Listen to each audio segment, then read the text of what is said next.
हाँ बच्चों, good evening. Miscellaneous question number 10 पर हम आ गए हैं, है ना। 9 तक हमने कर लिया था लास्ट लेक्चर में। क्वेश्चन नंबर 10 बहुत ही सिंपल है, ध्यान से देखना, लॉजिकल समझना। Find the number of all onto function from the set 1 2 3 dot dot dot N to itself. मतलब ये जो सेट है, इस सेट से इसी सेट में नंबर ऑफ ऑन्टो फंक्शन है, कितने ऑन्टो फंक्शन होंगे।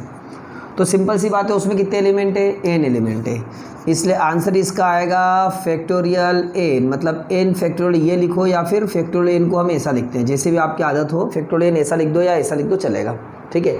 पर हम ये समझते हैं कि आखिर ये आंसर क्यों आया। तो देखो, हम बनाते कि समझना, ये number of onto function from the set to itself, इसी से इसी का, तो ये दो सेट है ना।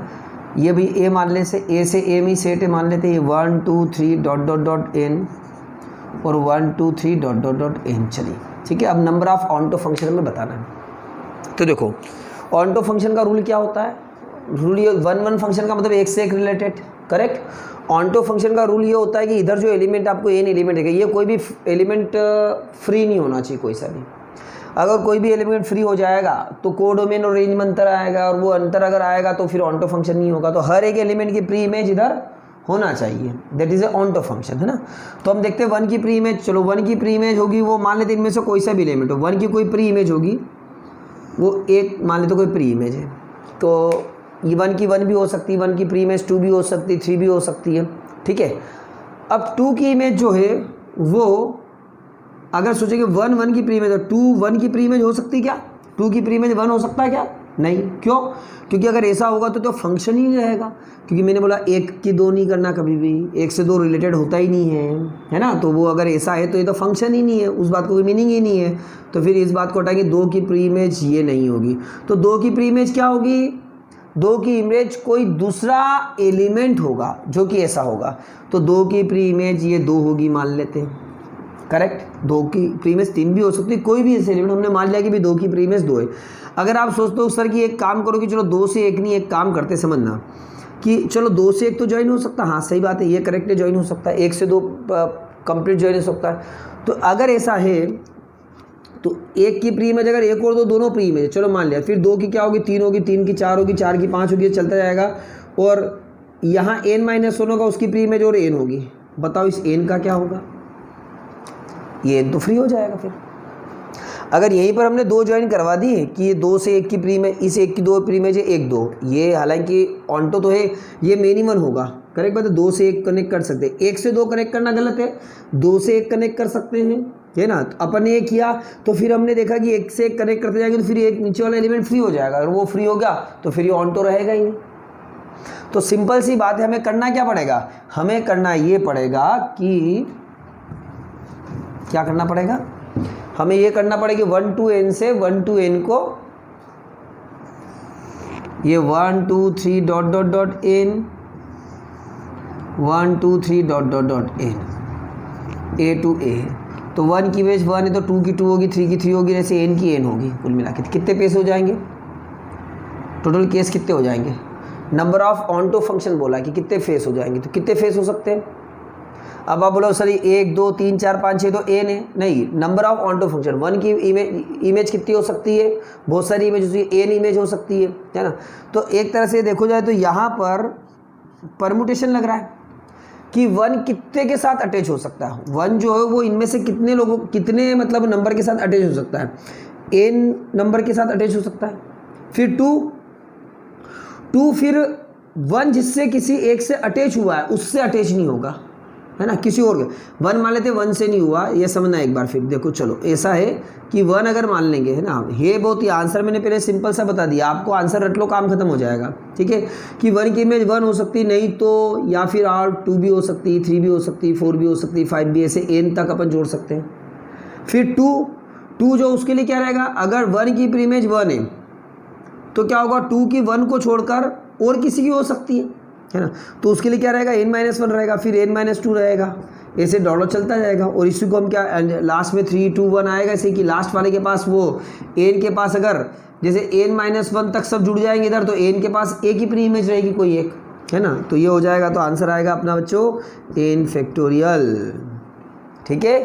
इसलिए यहाँ पर n फैक्टोरियल होगा। अच्छे से समझ लो बच्चा, लॉजिकली क्वेश्चन समझना जरूरी है ना। लिख लीजिए फटाफट। हाँ बच्चों, अब ये लिखा हो, दिख रहा है आपको क्वेश्चन नंबर 11। क्या लिखा है? Let A equal to ABC and T equal to 1 2 3। बहुत ही आसान क्वेश्चन है, पप्पू क्वेश्चन बोल सकते हैं अपन, है ना। फाइंड एफ इनवर्स, तो एस और टी दे रखा, फाइंड करना F inverse of the following function F from S to T. तो यहाँ पर जो फंक्शन है सॉल्व हम कर रहे हैं, है ना। ये एफ जो है वो फंक्शन है सच दैट एस से टी में फंक्शन है, और एस यहाँ पर क्या है? ABC, और टी क्या है यहाँ पर? 1 2 3। तो डोमेन हुआ इसका ABC, कोडोमेन हुआ इसका 1 2 3। तो हमें इसका इन्वर्स निकालना है यदि यह एग्जिस्ट हो। तो किसी का इन्वर्स एग्जिस्ट कब हो? जब वो क्या होना चाहिए? याद आया? जब वो बाइजेक्टिव हो, मतलब जो 1 1 और ऑन्टो दोनों हो, है ना। 1 1 भी होना चाहिए, ऑन्टो भी होना चाहिए, ठीक है। तो हम देखते हैं फर्स्ट वाला। Now F equal to A, 3, B, 2, C, 1। तो क्लियर है? ABC की अलग अलग है 3 2 1। बताओ किसी की एक की इमेज डबल हो तो? ABC की जो इमेज है वो 1 2 3 है अलग अलग, और उसके बाद 1 2 3 जो एलिमेंट है कोडोमेन में वो सब यहाँ पर एग्जिस्ट हो। 1 1 ऑन्टो दोनों है। आप इसको ऐसे देख लो, ये हमने बनाया ABC S, और ये बनाया T 1 2 3। सिंपल सी बात है, कहीं कोई गड़बड़ी नहीं हो। A की इमेज कितनी 3 है, B की कितनी है 2 है, C की कितनी है 1 है। खत्म बात। बताओ 1 से 1 कनेक्ट है क्या कोडोमेन रेंज के बराबर है क्योंकि सबकी प्री इमेज यहाँ पर है। देयरफॉर सिंस हम लिख देंगे इट इज क्लियर। क्या क्लियर है बच्चों? एफ इज 1 1 ऑन्टो, मतलब bijective, that is F inverse is exist and F inverse equal to क्या होगा?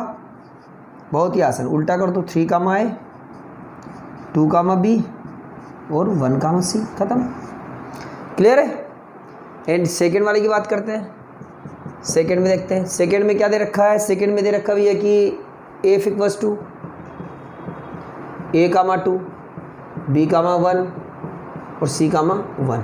ठीक है। यहाँ भी हम देखते हैं कि ये ABC लिखा, चलो यहाँ पर S लिखा, यहाँ T लिखा, ये 1 2 3 क्यों F से T 1 2 3 में ही है, ये 1 2 3 है ना। अब A की इमेज है 2, B की इमेज है 1 और C की इमेज है 1। अब देखो ये क्या 1 1 ऑन्टो फंक्शन है? नहीं, ये ना तो 1 1 की 2 की इमेज 1 हो रही है और ना ऑन्टो फंक्शन की 3 लिमिट है ना। तो therefore since F is not bijective, ठीक है, बाइजेक्टिव नहीं है, therefore F inverse is not exist. ठीक है, F inverse does not exist. ठीक है, कोई खास बात? क्लियर है? तो ये हमारा आ गया क्वेश्चन नंबर 11। ठीक है बच्चों, लिख लीजिए अच्छे से, कोई खास बात नहीं, आपने पढ़ रखा है तो आपको इजी रहेगा। लिखो फटाफट, है ना। चलिए बच्चों, ये लिखा आपके यहाँ पर क्वेश्चन नंबर 15। ठीक है, तो हमने ये क्वेश्चन उड़ा दिए। कौन से? 12, 13, 14, क्योंकि ये बाइनरी ऑपरेशन की और वो अब हमारे सिलेबस में नहीं रहा। चलिए, question let A equal to this -1 0 1 2 and B equal to -4 -2 0 2। Sorry बच्चों, ठीक है।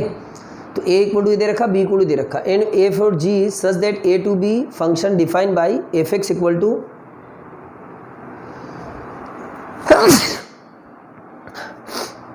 Sorry fx equal to x square minus x comma x belongs to A, मतलब fx जो है उसके लिए x ये है, and gx equal to 2x तो x बिलोंग्स टू a नहीं b है, नहीं यही लिखा। R F and G R equal to function, ठीक है। अच्छा, G such that A to B, हाँ ठीक है। तो इसके लिए भी x बिलोंग्स टू ए ही है, मतलब ये है, और फंक्शन एफ और जी दोनों a से b में है। तो हमें पूछा क्या एफ और जी दोनों इक्वल फंक्शन है क्या? तो हम चेक करते हैं इक्वल फंक्शन है कि नहीं। ठीक है, चलिए। तो now F X equal to x square minus X, जहाँ पर x बिलोंग्स कर रहा है a को, मतलब that is x equal to होगा यहाँ पर x बिलोंग्स टू, अगर a कर रहा है इसका मतलब x इक्वल टू क्या होगा? देयरफॉर x बिलोंग्स करेगा ए मतलब किसको, -1 0 1 हो, 2 को बिलोंग्स करेगा। यहाँ रखते हैं अपन -1, -1 का स्क्वायर -1 दैट इज़ 1 -1 0 आएगा, है ना। फिर रखते हैं अपन 0 0 स्क्वायर -0 कितना आएगा, 0 आएगा। फिर रखते हैं अपन 1 स्क्वायर -1 ये भी 0 आएगा। सॉरी ये गलत कर दिया, -1 स्क्वायर और -1 ये यहाँ -1 होगा ना, तो +1 मतलब ये 2 आ रहा है, सॉरी है ना, ये 2 आ रहा है। 1 रखने पे 0 आ रहा है यहाँ पर, और 2 रखने पर आ 2 स्क्वायर -2 मतलब 4 - 2 2 आ रहा है। मतलब कुल मिला के जो एफ जो बन रहा है, देयरफॉर एफ इक्वल्स टू बन रहा है, वो क्या बन रहा है यहाँ पर, किसकी इमेज क्या बन रही है, दिख रहा है, क्लियर है ना, कि भाई किसकी लिमिट जो है एफ जो है वो किस तरह से बन रहा है, देखना ध्यान से ना, ठीक है।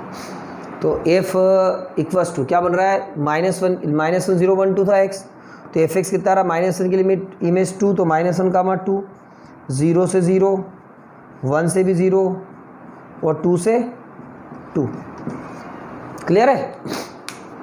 2 रखने पर 2 का स्क्वायर 4 2, ये तो एफ हो गया। एंड अब जी की बात करते हैं,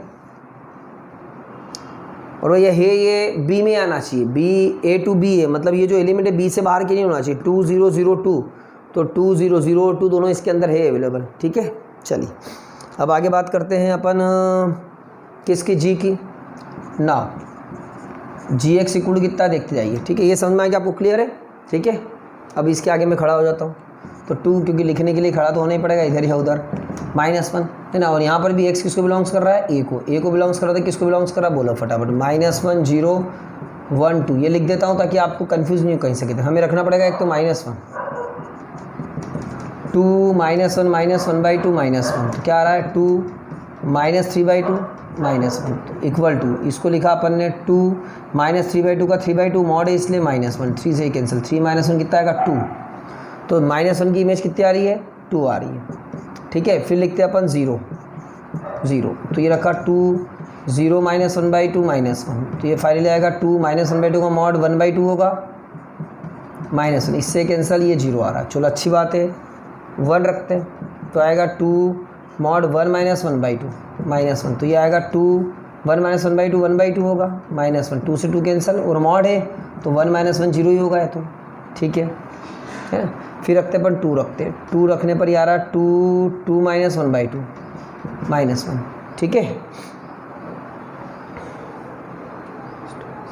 ठीक है। तो 2 -1/2 आ रहा 2 इंटू ये 3/2, ठीक है, -1, ये 2 से 2 कैंसिल, 3 -1 ये भी कह रहा 2 आ रहा है। तो एफ जी कितना आ रहा है यहाँ पर, देखिए ध्यान से, जी जो आ रहा है वो आ रहा है, दिख रहा आपको बच्चों नीचे के नहीं दिख रहा है, नहीं दिख रहा है, तो इसको थोड़ा ऊपर लेना पड़ेगा, ठीक है।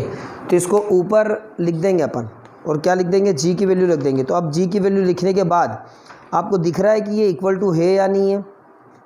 अगर हम जी की सभी वैल्यू को हम लिखते हैं तो हमें दिखना पड़ेगा कि भाई क्या है ये, तो यहाँ लिख देते हैं हम, ये लिखिए जी इक्वल्स टू, क्या है जी इक्वल्स टू, देखो -1 की इमेज 2, चलो लिखा -1 का 2, फिर 0 की इमेज 0, 0 की इमेज 0, ठीक है, क्लियर है। कोई डाउट हो तो बता दीजिए बच्चों, 0 की इमेज 0, ठीक है। इसको थोड़ा इधर से शुरू करते हैं,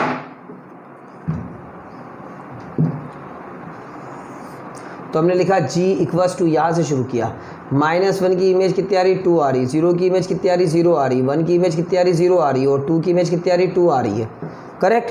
तो बताओ कि एफ और जी दोनों इक्वल है कि नहीं है, correct, therefore F equal to G. तो क्वेश्चन क्या पूछा है, R F and G R equal, R F and G equal, question पूछा है कि एफ और जी इक्वल है, तो हमारा आंसर आएगा बिल्कुल ये, यस, ये हमारा आंसर है, ए फोर जी इक्वल है, और हमारा आंसर हो गया यस कि भाई हाँ ये इक्वल है। क्लियर है, कोई डाउट हो तो पूछ लो, ये मॉड वर्ड का चक्कर कहीं भी कुछ भी हो तो बिल्कुल बराबर बच्चों पूछ लो, कहीं कोई भी दिक्कत हो तो पूछ लीजिए, ठीक है।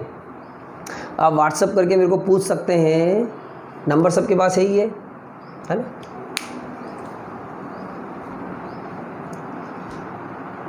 चलो लिख लो फटाफट बच्चों इसको। चलिए बच्चों क्वेश्चन नंबर 16 बहुत ही लॉजिकल क्वेश्चन है, ध्यान से समझना है ना।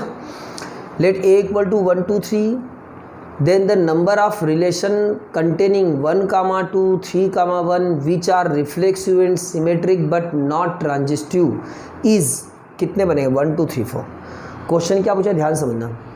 एक सेट है 1 2 3, then the number of relation containing, एक नंबर ऑफ रिलेशन बनाना है जो किसको कंटेन करता है 1, 2 और 3, 1 को कंटेन करता है।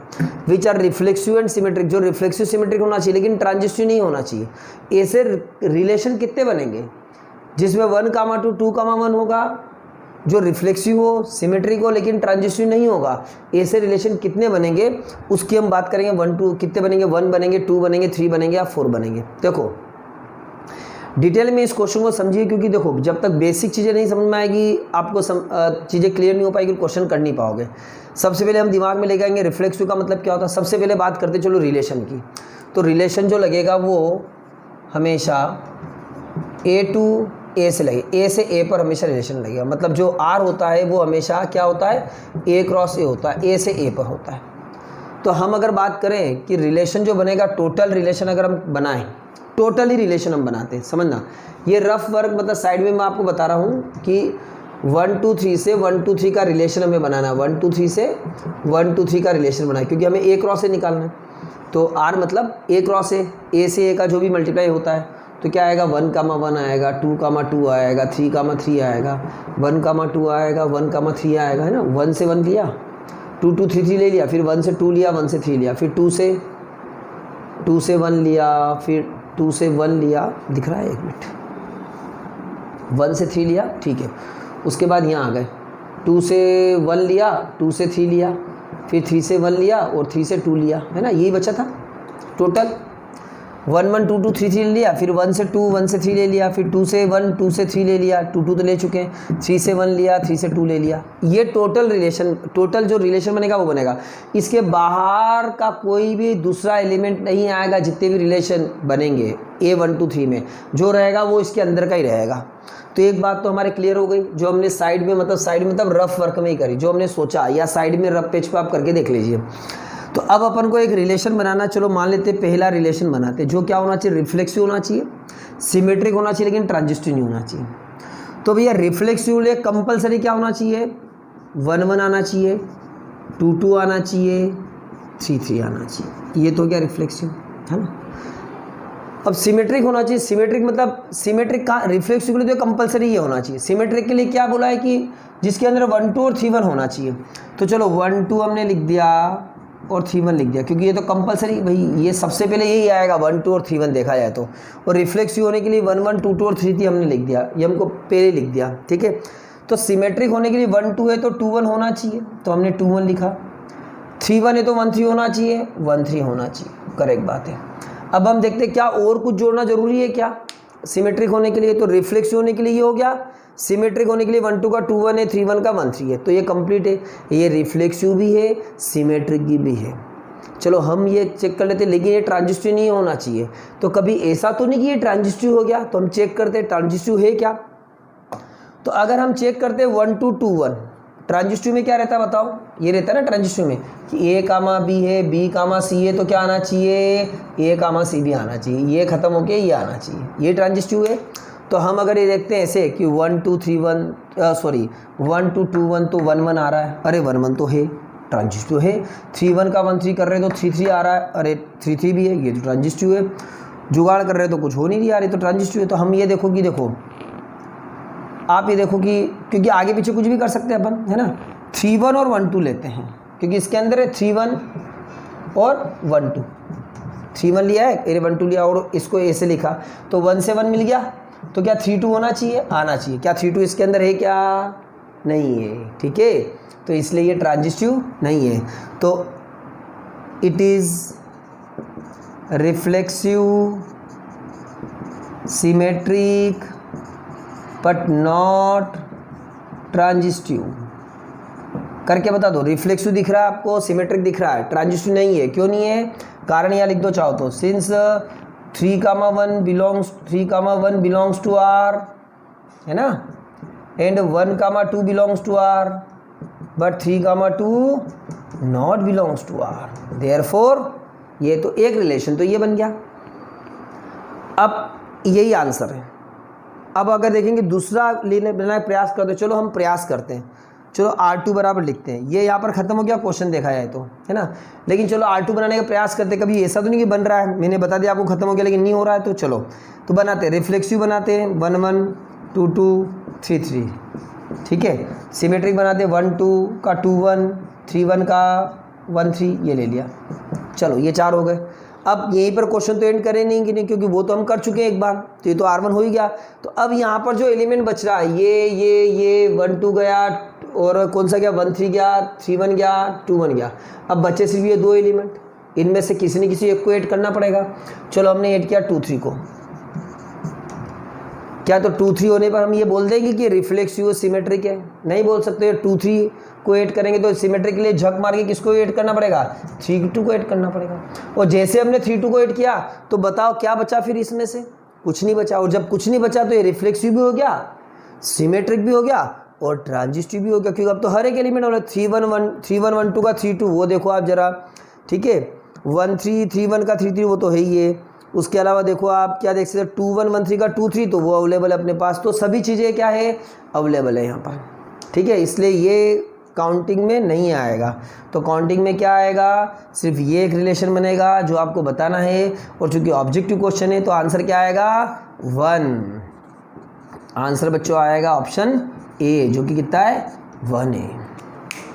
तो लॉजिकल आपको बच्चों करना है इसको अच्छे से, है ना, ठीक है। आपको करके इतना ही बताना है, जरूरी नहीं कि ये लिखो या ये लिखो, साइड में जितना भी करना करके देख लीजिए, कोई दिक्कत नहीं, ठीक है। लिखिए फटाफट बच्चों।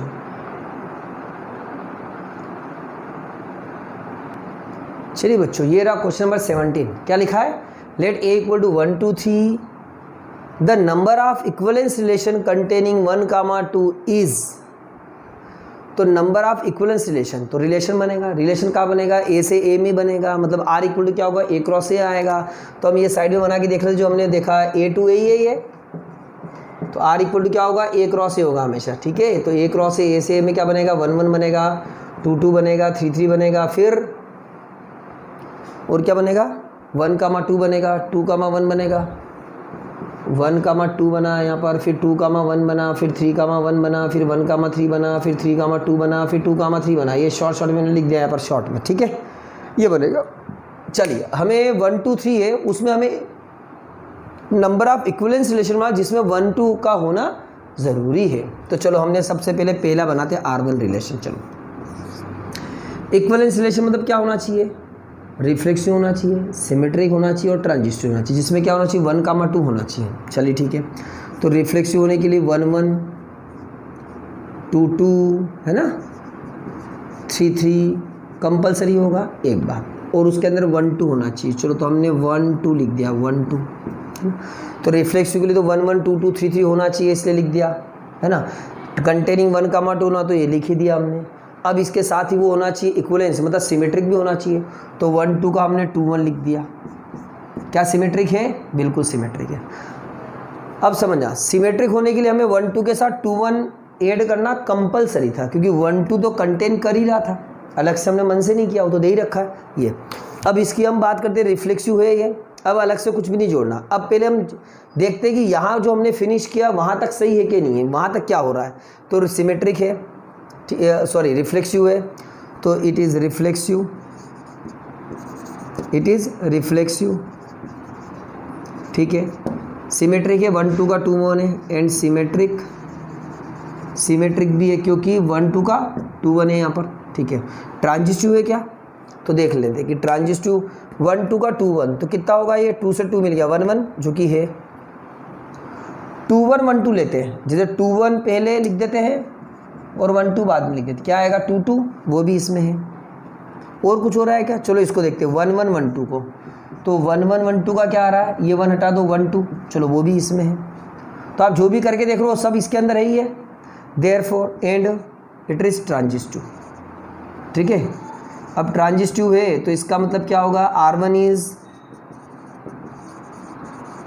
Equivalence relation, correct, equivalence relation, correct. चलो तो 1 1 2 2 3 3 1 2 और 2 1 में एक रिलेशन बना जो ही आया। क्या इसके अलावा और भी है क्या, तो हम चेक कर लेंगे, क्योंकि अभी तो इसके अलावा ये एलिमेंट भी भरे पड़े हैं यहाँ पर। इनसे जुगाड़ देखते हैं अपन कुछ है कि नहीं। तो R2 लिया हमने, चलो 1 1 ऐड किया, 2 2 ऐड किया, 3 3, क्योंकि ये रिफ्लेक्सिव के लिए, सिमेट्री के लिए 2 1 1 2, ठीक है। 1 2 लिखा और 2 1, 1 2 को कंटेन करना है, 1 2 का 2 1 लिख दिया। चलो अब आगे बात करते कि क्या ये यहीं पे तो फिनिश करेंगे नहीं, क्योंकि एक हम कर चुके हैं यहाँ पर, तो कोई ना कोई एलिमेंट तो ऐड करना पड़ेगा।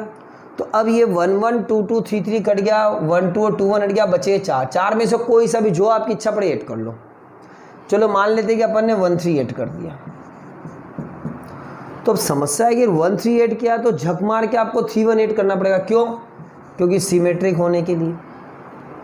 तो अब देखते हैं कि 1 3 का 3 1 कर लिया। चलो ये रिफ्लेक्सिव सिमेट्रिक और ट्रांजिस्टिव है क्या, तो देखते हैं। रिफ्लेक्सिव है, सिमेट्रिक 1 2 का 2 1, 1 3 का 3 1 है, और ट्रांजिस्टिव तो नहीं है। क्यों नहीं है, कारण सुनना, सिंस ये समझाने के लिए, क्योंकि 1 2 यहाँ पर अपन लिख रहे हैं साइड में कारण, क्योंकि 3 1 और 1 2 की बात करें, 3 1 और 1 2 अगर ये दो हैं तो क्या आना चाहिए, 3 2 भी आना चाहिए। क्या 3 2 बिलोंग्स कर रहा है आर को, क्या नहीं कर रहा है। अगर ये नहीं कर रहा है मतलब ये ट्रांजिस्टिव नहीं है। तो हमें इस क्वेश्चन में पूछा क्या है कि इक्विवेलेंस होना चाहिए, मतलब ट्रांजिस्टिव भी होना चाहिए। तो ये भाई 3 1 1 2 के 3 2 तो आपको ऐड करना ही पड़ेगा, और 3 2 अगर ऐड किया तो आपको सिमेट्रिक के लिए 2 3 भी ऐड करना ही पड़ेगा। बताओ इसके लिए कुछ बचा क्या? अब ये तो सबके सब खत्म हो गए, कुछ नहीं बचा, तब तो एक्स्ट्रा कुछ ऐड कर ही नहीं सकते हम। क्या बचा है? तो इसमें तो सभी एलिमेंट आ गए, और ये भी कौन सा लेंगे, इट इज इक्विवेलेंस रिलेशन, सही है। तो equivalence relation, therefore number of equivalence relation is 2। Answer आएगा बच्चों 2। कितने रिलेशन है? 2 रिलेशन है। ये नीचे का बच्चों दिख नहीं रहा होगा, देखिए ध्यान से, और नीचे ले लिया हमने, ठीक है। चलिए ये सही है। तो कितने रिलेशन हो गए? 2 रिलेशन हो गए, करेक्ट है ना। तो बच्चों लिखो फटाफट, बहुत अच्छा क्वेश्चन है, ध्यान से समझते आइए और करते जाइए। चलिए बच्चों, ये क्वेश्चन नंबर 18 मिसलेनियस का लास्ट क्वेश्चन 19 है, लेकिन बाइनरी ऑपरेशन है तो वो तो हमको करना नहीं है, सिलेबस से बाहर है, ठीक है। क्योंकि 2020 के पेपर से लास्ट ईयर वो ओमिट कर दिया गया था। तो बहुत ही बढ़िया क्वेश्चन है। और बच्चों ये क्वेश्चन हम करेंगे तो आपको फीलिंग्स आएगी कि भाई हम हायर मैथमेटिक्स पढ़ रहे हैं यहाँ पर, है ना। पप्पू चैप्टर या पप्पू चीज़ें नहीं पढ़ रहे हैं हम यहाँ पर, देखते जाइए, ठीक है। इसका मतलब ये बिल्कुल भी नहीं होगा समझ में आया, बहुत कठिन टाइप है, कॉन्सेप्ट है। अगर आप में क्लियर है तो आपको बहुत अच्छे समझ में आएगा, नहीं है तो कहीं ना कहीं तो थोड़ी बहुत तो दिक्कत आना ही है ना।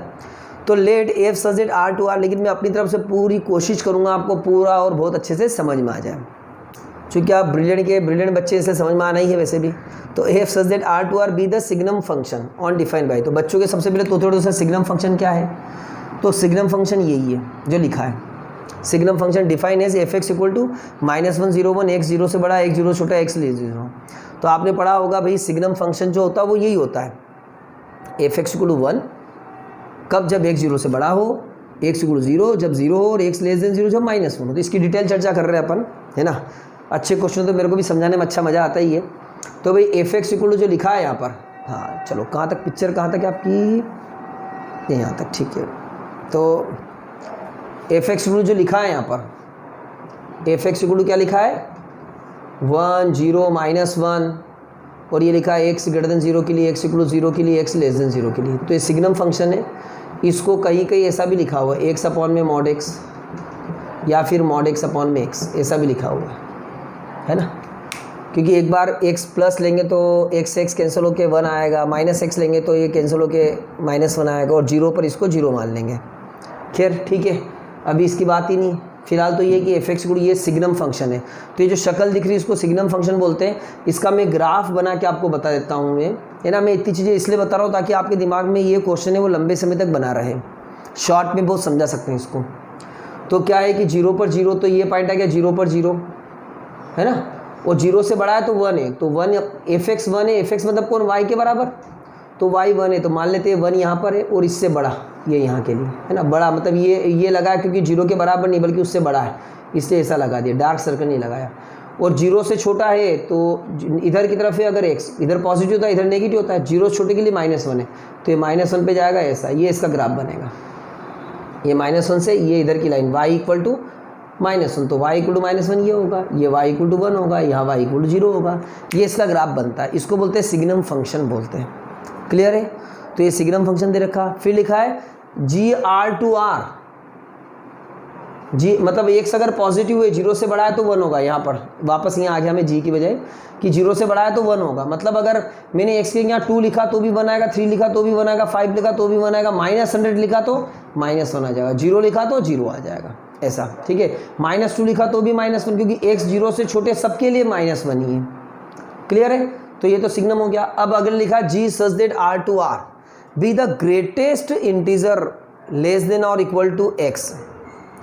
सिंपल सी बात लिखिए, G such that R2R be the greatest integer. सबसे पहले तो इस शब्द पे फोकस करो, अगर आपको याद है तो 11th क्लास में मैंने आपको बच्चों बताया है ना, इसका ग्राफ आपको बनाना तो बना लीजिए, है ना। वैसे इस क्वेश्चन के लिए कोई कंपल्सरी नहीं कि हम ग्राफ बनाया जाए, सिर्फ समझाने के लिए बताया, तो आप लिख लीजिएगा। ग्रेटेस्ट इंटीजर की बात करो तो आपको ग्रेटेस्ट इंटीजर आपको समझ में आना है कि gx इक्वल टू इसको रिप्रेजेंट करते हैं इससे बड़े ब्रैकेट से, ठीक है, दैट इज ग्रेटेस्ट इंटीजर। और ग्रेटेस्ट इंटीजर का मतलब ये बताया था मैंने आपको कि ये वैल्यू, जैसे ये भी x की वैल्यू अगर 0 के बराबर है, जैसे जनरली मैं आपको ये बताता हूँ कि 0.1 लिखा तो ये 0 आएगा, 0.2 लिखा तो 0 आएगा, ये बताया था। 1.7 लिखा तो 1 आएगा, 1.9 लिखा तो 1 आएगा, मतलब ये आगे के नंबर, सही है, 0 0 0 इन सब के आगे के नंबर, है ना। अगर जैसे 2.7 लिख दिया तो 2 आएगा, 2.1 लिखा तो भी 2 आएगा, है ना, ये सब that is greatest integer. Minus में लिख दिया, जैसे -0.2 लिखा तो ये -1 आएगा, -0.1 लिखा तो -1 आएगा, -0.9 लिखा तो -1 आएगा, लेकिन -1.3 लिख दिया तो -2 हो जाएगा। ये अंदर -1 है तो -2, जैसे -8.7 लिख दिया तो ये -8 -1 -9 होगा, बढ़कर होता है ये, है ना। देखो ये चूँकि 12th क्लास पढ़ रहे हैं, इससे 12th क्लास के हिसाब से मैंने आपको रिवाइज करवाया, ये चीज़ें होती है, या आपने 11th क्लास में पढ़ रखा है। अगर बिल्कुल नहीं पढ़ रखा तो भी आपको ये चीज़ें समझ में आ जाएगी। हाँ, ये बात अलग है कि 11th क्लास में सिर्फ यही ग्रेटेस्ट इंटीजर फंक्शन पूरा समझाने में मैं आधा घंटा मतलब लगभग 20 मिनट का लेक्चर लेता हूँ, ठीक है। अभी अपन 20 मिनट का लेक्चर ले नहीं सकते, है ना। तो ये चीज़ें आपको पता होगी, और अगर नहीं पता है, क्योंकि 11th क्लास में जब पढ़ते तब बहुत सारी चीज़ें आउट नहीं होती, अभी 12th में आप बहुत सारा पढ़ के आओगे तो आप जल्दी जल्दी इस चीज़ को समझ सकते हो कि ये ऐसा ऐसा होता है। अब फाइनली ये अगर आपको लिखना हो तो बिल्कुल बराबर लिख लीजिएगा, है ना। और फाइनली ये ऐसा होता है कि x की वैल्यू अगर 0 से 1 के बीच में है तो ये ग्रेटेस्ट इंटीजर की वैल्यू हमेशा 0 आएगी, 1 से 2 के बीच में है तो ये 1 आएगी, जैसे 0 है तो 0 आएगी, 0.1 है तो 0 आएगी, 0.9999 0 आएगी, लेकिन जैसे ही 1 हुआ तो 1 आ जाएगी, 1.9999 तक 1 आएगी, लेकिन 2 जैसे ही हुआ तो ये वैल्यू क्या आ जाएगी, 2 आ जाएगी, ठीक है, ये 2 आ जाएगी। ऐसे माइनस में जैसे उल्टा चले पर -1 से 0 तक चले तो ये -1 होगा, उल्टा नेगेटिव में 0 से -1 में क्या माइनस की वैल्यू रहेगी, -2 से -1 तक चले, -1 से कम तक, ठीक है, क्योंकि इक्वल यहाँ पर है तो ये -2 वैल्यू होगी। ये ऐसा बनता है, इसका ग्राफ ऐसा बनता है बच्चों, ग्राफ ऐसा बनता है। ये 0 से 1 पे 0 रहती है तो x की वैल्यू 0 से 1 पे यहाँ रहती है 0, क्योंकि ये एक्चुअली में ये वैल्यू मतलब किसकी वैल्यू, y की वैल्यू ना। y 0 कहाँ होगा, यहाँ नीचे, जब x 0 से 1 मतलब ये 0 से 1 तक, यहाँ लगा दो खाली गोला, पता है क्यों, यहाँ भरा हुआ, क्यों, क्योंकि 0 के इक्वल है और 1 के बराबर नहीं है, इसलिए ये खाली गोला है, भरा गोला, ये आपको पता होना चाहिए। देखो आप 12th क्लास में ये चीज़ें पता होना चाहिए, अगर आपको पता है तो आपको जल्दी ये चीज़ें क्लिक हो रही होगी, आपकी नहीं पता है तो आप इसको समझ से आइए बिल्कुल अच्छे से। 2 से 3 के बीच में तो 2 से x की वैल्यू अगर 1 से 2 के बीच में तो 1 होगा, तो y 1 यहाँ मान लेते, और ये यहाँ से शुरू करते ये यहाँ तक, ये 1 2 हो गया और ये 2 पे खाली गोला मिल गया। तो देखो x की वैल्यू 1 से 2 चल रही है, 1 के साथ डार्क है मतलब 1 है, 2 से कम मतलब 2 के बराबर नहीं है, और y की वैल्यू कितनी 1 है तो 1। ऐसे आगे 2 से 3 के लिए चलता जाएगा बच्चों, है ना, ऐसे ही नीचे चलेगा, -1 से 0 में -1, तो -1 इधर है, तो -1 से 0 ये लिया हमने, ये डार्क लिया, 0 पर ये लाइट लगाया क्योंकि डार्क यहाँ पर है तो लाइट हो गया यहाँ पर, और वैल्यू कितनी -1, सही है। फिर ये यहाँ पर ऐसा लिया, ये डार्क लिया, इधर से लाइट लिया, -2 से -1 तो ये हो गया यहाँ पर -2। ऐसे इसका ग्राफ बनता है। इसको स्टेप फंक्शन भी बोलेंगे क्योंकि स्टेप बाय स्टेप चल रहे हैं ना, स्टेट जैसे सीढ़ी जैसे चल रहे, तो इसको हम ये बोलते हैं। क्लियर है? तो अभी तक जो मैंने आपको जानकारी दी बच्चों, ये जानकारी देखा जाए तो इसमें ये हमें पता होना चाहिए। इसका यूज़ क्या आएगा तो ये सब हमें पता है तो हम यहाँ पर यूज़ कर पाएंगे। तो अब बात करते हैं, ये लिखना हो तो बिल्कुल बराबर लिख लीजिएगा आप, है ना। फिलहाल ये हटा देते हैं, चलो ये हटा दिया हमने, है ना। चलिए तो अब हम क्वेश्चन पे आ जाते हैं। इतना सब समझाने के बाद तो अब आपके दिमाग में आ गया होगा कि भाई ये सिग्नम फंक्शन मतलब ये होता है, ग्रेटेस्ट इंटीजर फंक्शन मतलब ये होता है। लेस देन इक्वल टू क्यों लिखा मालूम है? क्योंकि अरे ये तो अभी लिखा था मैंने कि x की वैल्यू क्या थी 0 से 1 तक, तो क्या है लिखा है लेस देन या फिर इक्वल टू के बराबर या लेस देन के बराबर। तो ये क्या होती है, ग्रेटेस्ट इंटीजर की वैल्यू कितनी आ गई थी 0 आ गई थी। तो 0 किस बात पे कि लेस देन होगी या तो उससे कम पर या फिर उसके इक्वल टू, 0 के बराबर या उससे 1 से कम तक, इसलिए इसको ऐसा लिखते हैं। ठीक है, चलिए तो फिर हम बात करते हैं किसकी, then less than equal to x हो गया। अब क्या हो रहा है कि then does f of g and g of f are coincide in 0 to 1। बहुत ही बढ़िया कि कॉन्साइड हो गया इन 0 to 1 में। तो देखते हैं अपन कि इसको हम चेक करते हैं, कैसे करेंगे चेक। तो देखो f ऑफ g और g ऑफ f लिखा, ठीक है। तो f भी R2R है और g भी R2R है, तो f ऑफ g जो होगा वो भी क्या होगा R2R ही होगा, कोई फर्क नहीं पड़ेगा। R2R, g ऑफ f भी R2R होगा, तो f ऑफ g निकालते हैं R2R, ठीक है। चलिए शुरू करते हैं अब यहाँ से f of gx। Now f of gx निकाला हमने, f ऑफ g और यहाँ लिख दिया x, ठीक है ना। और f ऑफ gx लिखा तो अब यहाँ पर केस जो है देखो समझना, समझने के लिए बहुत कुछ सोचना पड़ेगा, केस समझाना है। क्योंकि वैल्यू जो कहाँ से 0 से 1, तो 0 के साथ यहाँ पर ओपन इंटरवल है और 1 के साथ क्लोज इंटरवल है। मतलब ये जो x है इन 0 to 1, मतलब x जो दे रखा है यहाँ पर वो क्या दे रखा है, ये अपन यहाँ से सॉल्व शुरू कर रहे हैं, है ना। एक जो x बिलोंग्स कर रहा है सिर्फ 0 से 1 को, 0 से 1 तक, मतलब ये हो गया कि x की वैल्यू 0 से ग्रेटर है और 1 के इक्वल या उससे कम है। इस बात पर कंसीडर हमें करना है बस, ठीक है। तो देखते हैं now f of g such that R2R, ये तो हुआ, लेकिन यहाँ पर x जो बिलोंग्स कर रहा है 0 से 1 बिलोंग्स कर रहा है। तो अपन 0 से 1 के बीच में, अब केस फर्स्ट अपन मानते हैं। Now case first, if x जो है वो 0 से 1 के बीच में हो तो क्या करेंगे। x अगर 0 से 1 के बीच में हो तो हम क्या करेंगे, ठीक है। तो देखते हैं 0 से 1 के बीच में तो क्या होगा, तो देखते हैं f of g x equals to, समझते जाना, f ऑफ g x, सही है। अब 0 से 1 के बीच में होगा तो gx क्या होगा, gx क्या है यहाँ पर ग्रेटेस्ट इंटीजर फंक्शन।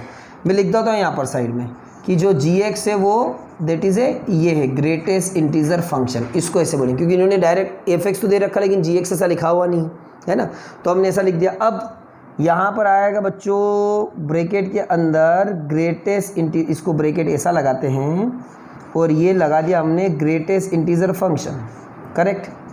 अब बताइए ग्रेटेस्ट इंटीजर फंक्शन यहाँ पर अगर x 0 से 1 के बीच में, तो हम यहाँ साइड में लिखेंगे अगर x 0 से 1 के बीच में है तो ग्रेटेस्ट इंटीजर x जो होगा वो क्या होगा मालूम है, 0।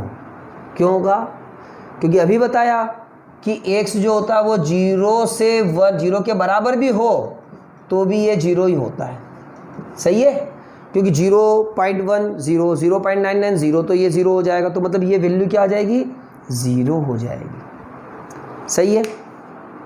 अगर ये 0 हो जाएगा तो f0 आ जाएगा, और f0 पर वैल्यू कितनी है, ये दे रखा है f0 पर वैल्यू कितनी है, x बराबर 0 है, तो ये क्या है, अगर यहाँ x के 0 रखेंगे तो किससे कंपेयर करेंगे, 0 से, तो हम लिख देंगे साइड में since f of 0 equal to 0 therefore f0 पर वैल्यू 0 आ जाएगी। तो केस फर्स्ट में अगर x की वैल्यू 0 से 1 के बीच में है तो f ऑफ gx जो वो किसके बराबर होगा, 0 के बराबर होगा। पिक्चर क्लियर है बच्चों के नहीं है ना। अब इसी में एफ ऑफ जी में हम केस सेकेंड ले लेते हैं। चलिए अब लेते हैं हम केस सेकेंड। यहाँ पर ये case second, if x equal to 1 then F of G X equal to F of G X. G X को हमने लिखा greatest integer x। Greatest integer x की जो वैल्यू आएगी वो 1 आएगी। क्यों आएगी? क्योंकि ग्रेटेस्ट इंटीजर 1 पर कितना आता है? 1 ही होता है, इसलिए 1 आएगी। और f1 कितना होगा बताओ? f1 1 होगा। क्यों होगा? ऐसा नहीं कि 1 लिख दिया इसलिए यहाँ पर 1 आ गया, ऐसा नहीं। 1 जो है वो 0 से बड़ा नंबर है, वो 0 से बड़े नंबर के लिए f(x) की वैल्यू कितनी है? 1 है, इसलिए ये क्या होगा? 1 होगा। कारण यहाँ लिख दो, since 1 greater than 0 therefore f(x) equal to 1। f(x) की वैल्यू f1 इक्वल टू 1 होगा। सही है, f(x) 1 या f1 1, बात एक ही है। तो केस सेकेंड में, केस फर्स्ट में 0 से 1 के बीच में 0 आ रहा है और x इक्वल टू 1 पर क्या आ रहा है? 1 आ रहा है। कौन? f of g। अब हमें चेक करना है कि g ऑफ f भी क्या ऐसा ही है? कॉन्सेप्ट मतलब बिल्कुल ऐसा कैसे ही है? तो हम चेक करते, चलो g ऑफ f की बात करते हैं। ठीक है, तो इसको अपन यहाँ से यहाँ ले जाते। कहाँ पर? यहाँ पर। ठीक है, अब चलो इसको हटा दिया यहाँ पर और यहाँ से हम शुरू करते हैं। ठीक है, अब हम g ऑफ f की बात करते हैं। तो g ऑफ f, तो g ऑफ f जो होगा वो भी कहाँ से कहाँ तक होगा? r टू r होगा। ठीक है, लेकिन बात वहीं अटक जाती है। क्या बात अटक जाती है? बात अटक जाती है बच्चों की x की जो वैल्यू है वो कहाँ पर कहाँ से कहाँ तक है? 0 से लेके 1 तक ही है। तो देखते हैं केस फर्स्ट, इफ x की वैल्यू 0 से 1 तक है। कहाँ तक से कहाँ तक है? 0 से 1 तक। इफ, ठीक है, 0 से 1 तक। तो g ऑफ f(x) कितना आएगा देखते। तो g ऑफ f(x) को हमने g ऑफ f(x) लिखा, f(x) की वैल्यू।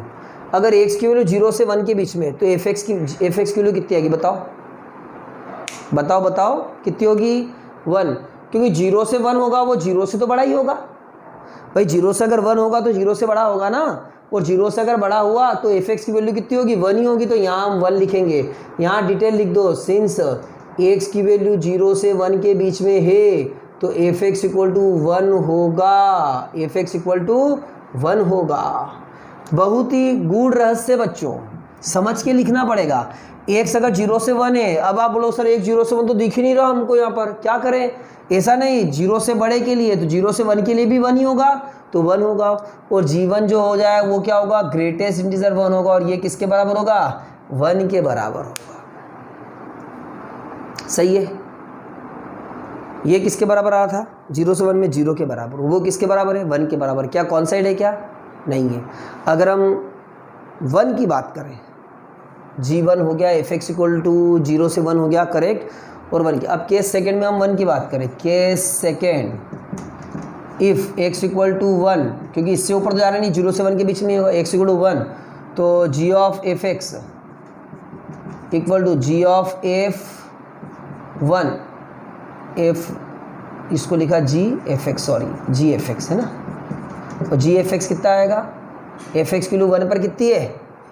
अरे 1 पर तो 1 ही है, अभी तो हमने किया 1 पर 1 है यहाँ पर। ठीक है, तो f(x) की वैल्यू 1 आएगी, क्योंकि x इक्वल टू 1 पर f(x) की वैल्यू किसके बराबर है? 1 के बराबर है, क्योंकि 1 किससे बड़ा है? 0 से बड़ा है ना। तो g1, और g1 की 1 और वैल्यू क्या आएगी? 1 आएगी। तो क्या हो रहा है? क्या कौन साइड हो रहा है? क्या हो रहा है? अगर आप बोलो सर हो रहा है, कहाँ हो रहा है? बोले केस सेकेंड में हो रहा है। तो देखो मैथमेटिक्स में कभी भी आंसर आधा सही आधा गलत कभी नहीं रहता। सर इतने में हो रहा है, इतने नहीं हो रहा। आपको जो क्वेश्चन पूछा उस पर ध्यान दो। 0 से 1 के बीच में कौन साइड होना चाहिए? क्या 0 से 1 के बीच में कौन साइड है? क्या 0 पर कौन साइड है? क्या वो नहीं है? 0 पर कौन साइड नहीं है। क्यों नहीं है? क्योंकि ये जो हमने किया एफ ऑफ जी एक्स 0 से 1 के बीच में 0 आ रही है और ये 0 का 0 हो रहा है, जबकि यहाँ पर ये g ऑफ f 1 है। इसलिए आंसर जो आएगा F of g and g of f, ठीक है, not coincide, does not coincide. ठीक है, तो आंसर क्या आएगा बताओ आप तो मुझे, क्या है लिखा सही है? नहीं है। लिखा है does F of G and G of A constant, तो आंसर आएगा नो, नहीं होगा। ठीक है, मैंने हमेशा जोर दिया इस बार कि जो क्वेश्चन पूछा उससे आंसर लिखो। करेक्ट बच्चों? ठीक है, तो ये चैप्टर बिल्कुल आपका फिनिश हो गया। Okay okay, thank you very much. लिख लीजिए बच्चों अच्छे से, है ना।